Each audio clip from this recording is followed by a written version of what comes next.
Last week we were in the car and we were traveling because Jesus and his disciples were traveling from the upper room, the Last Supper, the Passover meal, and they were heading towards the Mount of Olives when they had this conversation that Jesus had with them about how all of them were going to fall away. And if you remember, Peter declared that even if everybody else falls away, he won't. And then Jesus made his prediction that Peter will deny him 3 times before the rooster crows. And so last week we filmed in the car because we're traveling. This week we find ourselves in the Garden of Gethsemane. And I thought about filming out here in the beauty of nature in my backyard in the evening, but then I figured there would be no light and you wouldn't be able to see me anyway, so that would have been kind of dumb because the Garden of Gethsemane story does happen overnight. So we're going to take a daytime look at this passage, but I wanted to be outside in the beauty of nature because Jesus and his disciples found themselves in the Garden of Gethsemane the night that Jesus was betrayed and the night that he prayed. And we're going to take a look at that story. And we're going to be looking at Mark's Gospel, chapter 14, verses 32 through 42. 32 through 42 we're going to be taking a look at today. And so as we go into this story, I have a little kind of pretext for it, and it's that notion of the fact that regardless of how strong your faith is, regardless of how mighty you are in your walk with the Lord, there are going to come times in your life when you're going to be shaken to your core. And there's going to be times in your life when you are going to really struggle to not keep the faith, that's not the right word, but to live into that faith. Fear will hit, worry will hit. And in those times, it's nothing to be ashamed of. It's not like you beat yourself up because, gosh, I'm a man of faith, I should have known better. That's just a human thing. And we're going to see that reaction today. We're going to see that in this story today, that Jesus, the Son of God, God incarnate, the Messiah, is going to hit a place in his life where the reality of the situation has struck him in his humanness. And he's going to be dealing with it. And it's a wonderful example for us. It's a wonderful lesson for us to glean from, not only in the whole passion narrative, the story of Jesus' crucifixion and resurrection, but in our daily lives when we find ourselves in those places where we're struggling. We find ourselves in those places where we believe, we know what the truth is, we know where the power rests, but we still have fears, we still worry. And in those times, Jesus gives us an example in this story. So we're going to be taking a look at the story of the Garden of Gethsemane. And like I said, it's in Mark chapter 14, verses 32 through 42. First, we're going to listen to the word of the Lord, and then we're going to go ahead and take a look at it. They went to a place called Gethsemane, and Jesus said to his disciples, "Sit here while I pray." He took Peter, James, and John along with him, and he began to be deeply distressed and troubled. "My soul is overwhelmed with sorrow to the point of death," he said to them. "Stay here and keep watch." Going a little farther, he fell to the ground and prayed that if possible the hour might pass from him. "Abba, Father," he said, "everything is possible for you. Take this cup from me, yet not what I will, but what you will." Then he returned to his disciples and found them sleeping. "Simon," he said to Peter, "are you asleep? Couldn't you keep watch for 1 hour? Watch and pray so that you will not fall into temptation. The spirit is willing, but the flesh is weak." Once more he went away and prayed the same thing. When he came back, he again found them sleeping because their eyes were heavy. They did not know what to say to him. Returning the 3rd time, he said to them, "Are you still sleeping and resting? Enough. The hour has come. Look, the Son of Man is delivered into the hands of sinners. Rise, let us go. Here comes my betrayer." Thanks be to God for the reading of this word. So we're going to kind of pull this story apart and take a look at it. It's a story that comes in a couple of different sections. We have the beginning section that is still that traveling piece. They went to a place called Gethsemane. Gethsemane literally translated the oil press. It is in a olive garden, an olive field, and this garden has been formed out of it. And in that olive garden, in that olive field, in this Garden of Gethsemane, there's an oil press. And this is obviously a place that Jesus could retreat to, a place where he could go and he knew he could kind of get away and pray. This is not unusual for Jesus in his ministry. Ever since the beginning of the Gospel of Mark, Jesus has had a tradition very early in the morning, which for many of us would translate into late in the night. He would find himself in a deserted place. He would find himself separated off and he would pray. And so that's where we find him in this story now. They went to a place called Gethsemane, and Jesus said to his disciples, "Sit here while I pray." Remember, we talked about the fact that we had the Last Supper, the Passover in the upper room in Jerusalem. And during that Passover, that Last Supper, Jesus dropped the bomb that one of them was going to betray him. And then they ended the Passover meal and they headed out towards the Mount of Olives. And as they were walking, Jesus dropped another bomb and said, "All of you will leave me. All of you will betray me in that way. All of you will not be with me anymore." And we had that discussion about how Peter declared that he wouldn't. So all of that has gone on, and in that context we've talked about the fact, and again I've said you can disagree with me on this all the way through the pearly gates, which is fine. It's my opinion based on the Gospel of Mark that Judas is still present. Judas was present in the upper room when he said, "One of you will betray me," because he says, "One of you who is dipping the bread into the bowl with me will betray me." So Judas was obviously present. I believe that Judas was present in the trip to the Mount of Olives and hearing this notion of all of you will fall away. Because there's no mention in the Gospel of Mark and then Judas left. It would be very unusual if the disciples left the upper room to head to the Mount of Olives and Judas wasn't with them. They undoubtedly would have looked around and said, "Hey, where's Judas? Why isn't Judas here?" So there was this notion, this understanding from my perspective that Judas has been a part of this conversation up to this point. And this is where I see Judas getting his opportunity to exit. In verse 32, they went to a place called Gethsemane, and Jesus said to his disciples, "Sit here while I pray." So they got to the Garden of Gethsemane, and Jesus takes the disciples and sets them down and says, "Sit here while I pray." Now remember, we had talked about the fact that this is sometime probably between the hours of 10 p.m. and midnight. So this is late in the evening. It's been a long day. There's been the preparation for the Passover. There's been the celebrating of the Passover. They have eaten the Passover, and now they have walked out to the Mount of Olives. It's late, and so naturally human beings get tired after a celebration, after a big meal, and it's late in the evening. And so he says to his disciples, "Sit here while I pray." And then in verse 33, he took Peter, James, and John, those three that he has taken with him several times during the Gospel of Mark, separated them off and brought them up to he brought them up to the mountain of transfiguration. He has led them off into times when he's had prayer before. He's taken them with him on special healings. Now again, he takes Peter, James, and John with him further into the garden and leaves the rest of the disciples out further on the garden away from them, where he told them to just sit and wait. Well, as we will see in this story, Peter, James, and John had a hard time staying awake, so my assumption is the rest of the disciples had the exact same problem. The only difference is they didn't have Jesus coming back to them several times saying, "Hey, wake up," so they had the opportunity to truly fall asleep. And my understanding in reading the Gospel of Mark is this is the perfect opportunity for Judas to sneak off, to head off to the religious authorities and to betray Jesus without the other disciples even realizing it, because they were tired and they were in the Garden of Gethsemane and they were probably snoozing. Because he says, "Sit here while I pray," and then he took Peter, James, and John along with him. And then Jesus began to be deeply distressed and troubled. Look at your translations. Do you have deeply distressed and troubled? Yeah, this is understandable because we know the story, because we've heard it before. We've celebrated Easter before, so we know that at the time is coming when Jesus is going to be betrayed. He's going to be handed over. He's going to be beaten. He's going to be hung on a cross, and he's going to die. And he knows that time is coming. And so he starts to become, as it says here in the translations, deeply distressed and troubled. And this is where some people struggle because of the fact that they say that, well, this is Jesus, this is the Son of God, this is God incarnate, this is the Messiah. He knows the story, he knows what's going to happen. Why is he becoming deeply distressed and troubled? Well, let's be honest. As I said at the beginning, you can have the greatest faith in the world and still face a situation in your life where you struggle, still face a situation in your life where you're distressed, where worry and fear and anxiety starts to take over.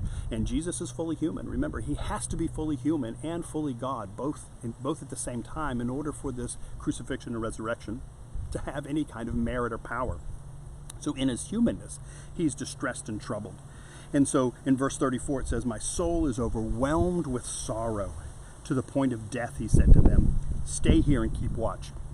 So at this point, he's talking to Peter, James, and John. He's left the other disciples alone in the Garden of Gethsemane. He's moved inside, further into the Garden of Gethsemane with Peter, James, and John. So this is an opportunity for Judas to head on out and do his thing. And he says to Peter, James, and John that, as it says here, my soul is overwhelmed with sorrow to the point of death, he said to them. Stay here and keep watch. And remember, this stay here and keep watch is important, because if you remember back in chapter 13, that was his message over and over again.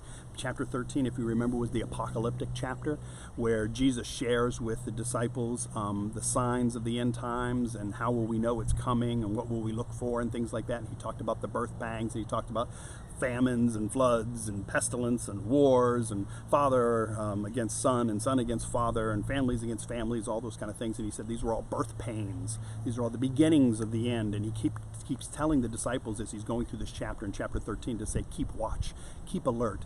And we talked about at that time that keep watch in Greek was kind of like the understanding of the rumble strips on the highway. If you start to doze off a little bit and you kind of veer to the side and your tires hit the rumble strips, it goes womp, womp, womp, and it wakes you up. And that's the notion of keep watch, is stay alert, keep awake. And so he says to them in verse 34, my soul is overwhelmed with sorrow to the point of death. He said to them, stay here and keep watch. Stay here and be the rumble strips. Stay awake, stay alert, stay in your lane, stay on your path. This is what you're supposed to be doing. So in verse 35, going a little farther, so he moved further into the garden, away from them. Going a little further, he fell to the ground and prayed that if possible, the hour might pass from him. So what is the prayer that Jesus prays? Yeah, the prayer is that, does this really have to happen? Do we have to go through this? Do I have to experience this? Do I have to go through this process? And again, some people might look at that and say, well, how can Jesus say that? Because he's the Son of God. He is God incarnate. He's the Messiah. He knows all. He sees all. He's all powerful. He's all knowing. How can he have these kind of emotions? Well, we can't forget that Jesus is human. And then in his humanness, even in his great faith, even in his walk with hand in hand with the Father all through this time, he still is human. He still has that frailty in him that gives him that fear, because what he's going to go through is going to be painful. What he's going to go through is going to be horrible. And so it would be unnatural, I think, for anybody that has any kind of humanness in them to not feel this way. As it says, going a little further, he fell to the ground and prayed that if possible, the hour might pass from him. And then in verse 36, we actually get the words that he prayed. 36, Abba, which means Father, he said, everything is possible for you. All things are possible for God. That is that reconfession of faith. That is that notion of where Jesus is coming from. Everything is possible for you. Take this cup from me. Take this cup from me. Very interesting statement that he says here, especially after coming off of the Passover meal. And they celebrated with them several different cups that are a part of the Passover meal that mean different things. He has just instituted what we call communion, the Lord's Supper, where he raises the cup and he says, this is the new covenant in my blood. There's that cup reference. But also, too, we have this understanding of take this cup from me. And if you go back to Mark chapter 10, verse 38. Mark chapter 10, verse 38. Mark chapter 10, verse 38. This is a story of James and John coming to Jesus and asking him, when you come into your kingdom, may one of us sit on your right and one of us sit on your left. And so basically they're asking for a place of prominence in Jesus' kingdom when he comes into his kingdom. And in verse 38, Jesus says to James and John, listen to these words. You don't know what you're asking, Jesus said. Can you drink the cup I drink, or be baptized with the baptism I will be baptized with? Can you drink from the cup that I will drink from? And in this verse, in verse 35, he says, everything is possible for you. Take this cup from me. So this cup references this understanding of the suffering. The cup reference in the Lord's Supper and communion is the reference to the spilled blood. This cup references this notion of the anguish and the pain that he's going to go through, the sacrifice that he's going to make. Everything is possible for you. Take this cup from me. And he doesn't stop there. And this is the power in this moment, in this time. And I think this is the message for you and for me. When we find ourselves struggling in the midst of our faith, and our strong faith in the midst of our unwavering belief and our knowing in who Jesus is and who God is and the nature of God and the grace and the love and the salvation, the forgiveness that is ours. He says, take this cup from me, yet not what I will, but, and what do we always do? Pay attention to the buts in the Bible, but what you will. So in essence, in this moment, in this Garden of Gethsemane, Jesus in his humanness is surrendering himself. He's surrendering himself over. He's saying that I will give you full control. You have my life, my humanness, my being. You have it. Not my will, but your will be done. He understands what's going to happen. He understands that it must happen. He's been there since the very beginning, so he gets this whole thing. He knows this whole process. But even in the midst of this process, he's struggling in his humanness because it's not going to be fun. It's going to be painful. It's not fun to watch all the people that you love dearly in your life leave you and betray you. It's not fun to have people shame you and spit on you and condemn you and accuse you wrongfully and lie about you. It's not fun to be beaten to the point of death. It's not fun to be hung on a cross and die.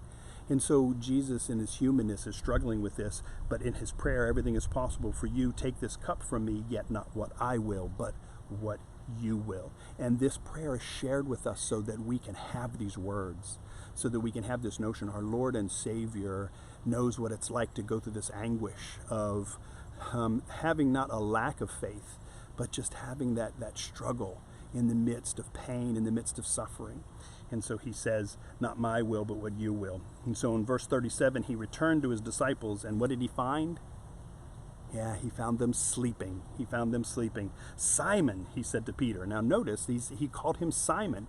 He changed Simon's name to Peter many chapters ago. He's been calling him Peter for a very long time, but now in his disappointment, now in this place where he comes back from prayer and he finds them sleeping and he's asked them to watch, he uses his name, his given name, Simon.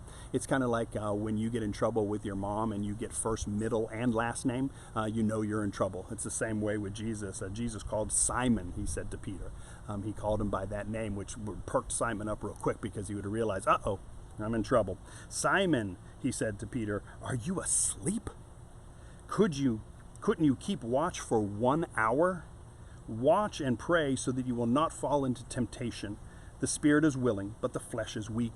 So he wakes Simon up. Now, of course, he doesn't say anything about James and John because they're there too, and I'm assuming they're doing the exact same thing, so they're probably startled up too when they hear Jesus' words. And he says, are you asleep? Well, of course I'm asleep. Oh, no, I'm not asleep. I'm fine. You could probably hear him now rubbing his eyes going, no, I was just resting. I was just resting my eyes. Of course he was asleep. It was late. He had a full belly. It had been a very emotional day, and so he was comfortable in the garden, and he fell asleep. He said, couldn't you keep watch for 1 hour? Watch and pray. In those two verses there, we have the word watch twice. Again, it's lifted up. So he has already said to them that he wants them to watch as he goes and prays. And now he says, couldn't you keep watch for 1 hour? Watch and pray.